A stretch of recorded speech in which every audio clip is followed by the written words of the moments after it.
మూడవ అధ్యాయము కర్మయోగము 43వ శ్లోకము. ఇదే ఈ అధ్యాయములో చివరి శ్లోకము.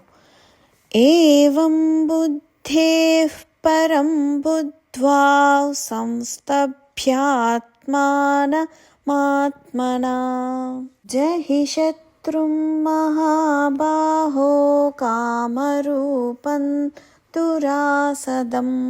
తాత్పర్యము: ఈ విధముగా బుద్ధి కంటెను ఆత్మపరమైనదని, అనగా సూక్ష్మము బలీయము మిక్కిలి శ్రేష్టము అయినదని తెలుసుకొని, ఓ మహాబాహో, బుద్ధి ద్వారా మనస్సును వశపరుచుకొని దుర్జయ శత్రువైన కామమును నిర్మూలింపుము.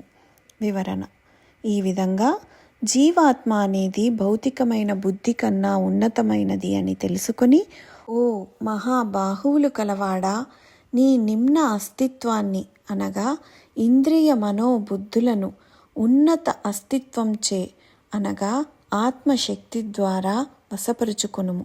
మరియు కామమనే బలీయమైన శత్రువుని సంహరింపుము. భగవంతుడు అంటున్నారు, మొదట బుద్ధిని పరమాత్మలో నిలిపితే క్రమముగా మనస్సు అటువైపు వెళుతుంది. వశము చేసుకున్న మనసు ఎప్పుడైతే పరమాత్మతో కలుస్తుందో అప్పుడు ఇంద్రియములకు బయట విషయముల మీద అనాసక్తి కలుగుతుంది. ఇంద్రియములు అంతర్ముఖులై పరమాత్మలో కుదురుకుంటాయి. దీనిని ప్రత్యాహారము అంటాము. ప్రత్యాహారము అనేది అష్టాంగ యోగములో 5వ అవయవము.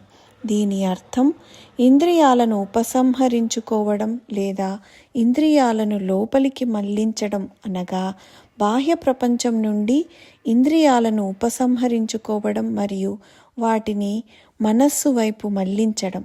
ఇది మనస్సును ఏకాగ్రతకు సిద్ధం చేయటానికి సహాయపడుతుంది. దీని వలన కామము లేదా కోరికల మీద విజయం కలుగుతుంది. కర్తవ్య కర్మలను చేసి వాటి ఫలితములను భగవంతునికి అర్పిస్తూ ఉంటే క్రమముగా మనము భగవంతునికి చేరువ అవుతాము.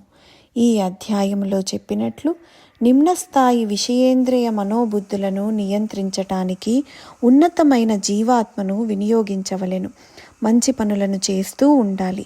జగత్ కళ్యాణము కోసము పనులను చేయాలి. జగద్దితమునకు కృషి చేయువారి మార్గమే జగద్యజ్ఞమునకు మార్గము. అది భావనామయమైన మార్గము కాదు. మంచి ఊహలు మాత్రమే మనని రక్షించలేవు. మంచి పనులను చేయుచుండుట, వాని ఫలితములను భగవంతునికి అర్పించుట ఒక్కటే ఉత్తరోత్తరాభివృద్ధితో పరిపూర్ణుడైన భగవంతుని పొందుటకు మార్గము. ఓం తస్సదితి. శ్రీమద్భగవద్గీతాసు ఉపనిషత్సు బ్రహ్మ విద్యాయాం యోగశాస్త్రే శ్రీకృష్ణార్జున సంవాదే కర్మయోగో నామ తృతీయోऽధ్యాయః. ఓం శ్రీకృష్ణార్పణమస్తు.